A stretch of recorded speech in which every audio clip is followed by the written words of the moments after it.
Sino po naniniwala isang araw, alaala na lang ang payo ng mga magulang mo sa'yo?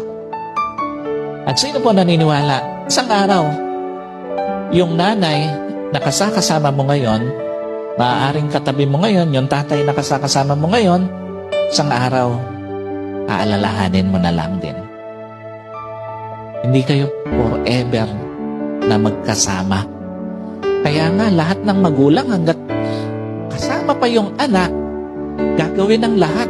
Ipapayo lahat ng mabuti, paaalalahanan ng anak kasi alam niya, isang araw, iiwan niya yung kanyang mga anak. Isang araw, hindi lang payo ng mga magulang mo ang magiging alaala. Kahit magulang mo isang araw, magiging alaala na lang sa buhay mo.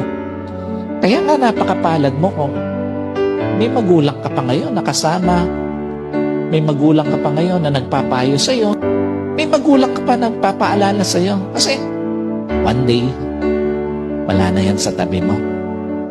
Yung mga payo niya, alaala na lang din sa buhay mo.